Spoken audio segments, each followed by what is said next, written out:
वर्धमान आशीष दो,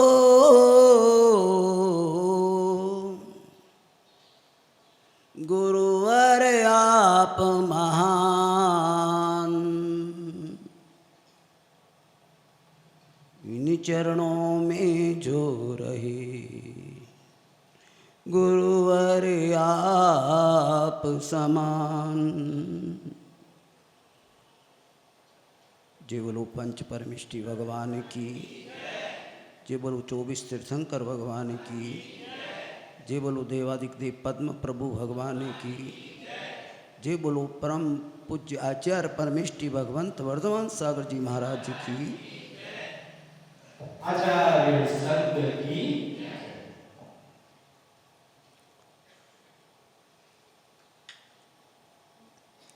भव्य आत्मा हो।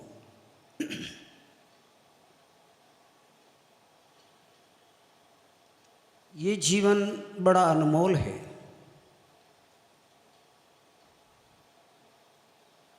और इसको साधने के लिए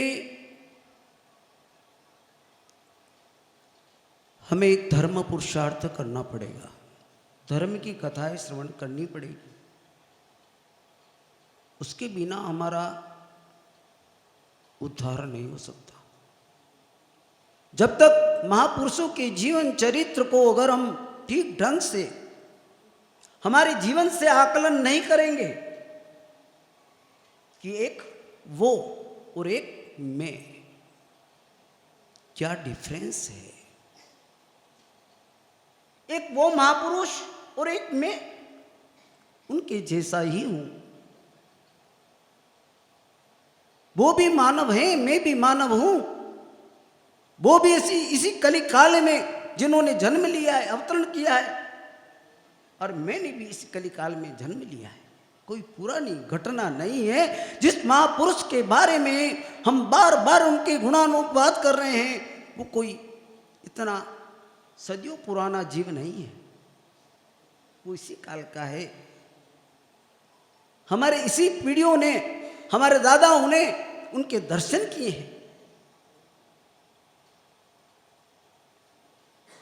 उनकी कथा इतनी विचित्र, एक तीर्थंकर जैसी कथा, ये कथा हमारे जीवन को बदल देगी। अब ध्यान से सुनेंगे तो, इसका चिंतन करेंगे, मनन करेंगे और उस कथा से अपने आप को तोलेंगे कि मैं कहां और वो कहां। तब ये कथा अपने जीवन में रंग लाएगी। कथा सुनना मात्र ही सब कुछ नहीं है, कथा का चिंतन करना, कथा को अपने अंदर में उतारना। उन्होंने ऐसा किया तो उनका कल्याण हुआ, तो मुझे भी कुछ उसी तरह करना चाहिए। ये ऐसे महापुरुष की कथा है। इस युग का महापुरुष है, वो 20वीं सदी का महापुरुष। उनका नाम सुन रखा है हमें। आज वो नहीं होते तो ये मुनि धर्म नहीं बचता। ये मुनि धर्म जो आचार्य परमेष्टि, जो उन्हीं के अंश हैं, उन्हीं के वंश हैं, इनका जो धर्म का लाभ मिल रहा है, इनका जो धर्म उपदेश हमें प्रदान हो रहा है, और ये जो धर्म की प्रभावना कर रहे हैं, वो मानव मात्र के कल्याण के लिए मार्ग प्रशस्त करती है। इनकी कृपा दुखी प्राणियों पर बरसती है। इनका वात्सल्य दुखी प्राणी के दुख को दूर कर देता है। इनके दर्शन मात्र से भव के पातक नष्ट हो जाते हैं। वो अंश, वो वंश हमें उन्होंने प्रदान किया है। सबसे बड़ी उपलब्धि उनकी ये है। आज ये नहीं है तो धर्म नहीं बचेगा। आज वो नहीं होते तो धर्म दिखाई नहीं देता। सोचिए आप, इस कथा को कोई मामूली वे में मत ले लेना आप कि कथा सुना रहे हैं हम तो बोर हो गए, ऐसा मत समझना। ये कथा आपके जीवन को उत्थान की ओर ले जाएगी, आपके जीवन की मानवता को प्रकट कर देगी कि आप कौन हैं? आप परमात्मा का अंश हैं। उन्होंने ये सिद्ध कर दिया कि मैं परमात्मा का अंश हूं, और इस बात को उन्होंने सिद्ध करके बता दिया। वही तो कथा है। मानव से परमात्मा का जो मार्ग है, उस मार्ग को प्रशस्त किया है। हम भी कर सकते हैं भाई, हम भी कर सकते हैं, पर उसका चिंतन करें तो। एक पापी भी तिर सकता है। माता जी ने बताया कि इतना नाटक का अभिनेता बना, क्या नहीं बना। अन्यमति का बहुत बड़ा बाबा बना, बहुत बड़ा गुंडा बना, विषांत बना। ऐसा व्यक्तित्व भी अगर अपने को मोक्ष मार्ग के निकट ले आए तो कितनी बड़ी उपलब्धि होगी। कहते हैं कि पाप का घड़ा जब भर जाता है तो फूट जाता है। पाप का घड़ा जब भर जाता है तो फूट जाता है, पर जब पुण्य का घड़ा हम भरते हैं, पर वो पूरा भर ही नहीं पाता, और पूरा भरता है तो वो फूटता नहीं। पुण्य को भाइयों छोड़ना पड़ता है, पुण्य छूटता नहीं है। बड़े बड़े महापुरुषों ने पुण्य को छोड़ा है।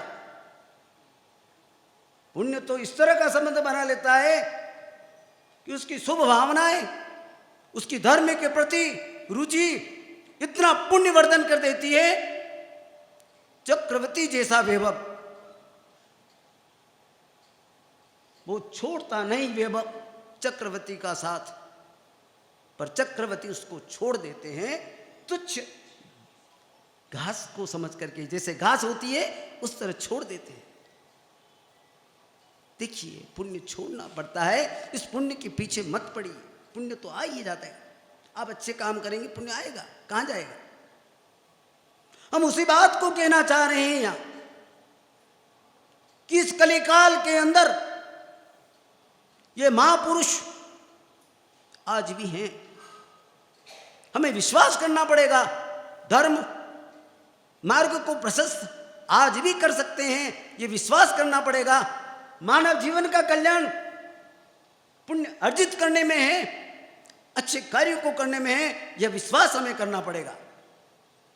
धर्म के प्रति रुचि पैदा करनी पड़ेगी हमें। कहते हैं कि आज 3 लोक के नाथ तो बोलते हुए भगवान तो नहीं है, उनके मंदिर हैं, उनकी मूर्तियां हैं, पर आज भी उनकी वाणी स्थित है। जिनको साक्षात्कार किया है, जिनको अगर रसवादन किया है, जिसका अमृत पान किया है, जिसको आचरण में ला करके ये महापुरुष विराजे हुए हैं। देखिए, 3 रत्न के धारी महापुरुष उसी वाणी को आत्मसात किया है। कितनी बड़ी बात है। हम भी कर सकते हैं, पर हमारा मन माने तो, हम इसे स्वीकार करें तो, हमारी रुचि पैदा हो तो, संसार शरीर भोग के प्रति हमारी कुछ जितनी आसक्ति बनी हुई है उसके छोड़ने का भाव हो तो। हम तो छोड़ते तो नहीं, तो फिर कैसे मिलेगा ये मार्ग। सोचो, आप सोचना पड़ेगा आपको उसके लिए। कहते हैं कि पाप का घड़ा फूटता है। ये उदाहरण दिया आचार्य शांति सागर जी महाराज ने, बताया लोगों को आप पाप तो कर रहे हैं, उसका फल कितना कड़वा होता है। बताया कि एक भट्टारक जी थे, भट्टारक का उदाहरण बताया। एक भट्टारक थे, धर्म का चोला पहन करके उन्होंने आचरण को तोड़ दिया, आचरण से भ्रष्ट हो गए। तो बताया आचार्य श्री ने कि जब घड़ा भर जाता है तो समझना आप अगले भवों का इंतजार मत करना, इसी भाव में वो उदय आ जाता है। पाप का घड़ा फूटता है ना, तो उसकी बुदबू चारों तरफ फैल जाती है।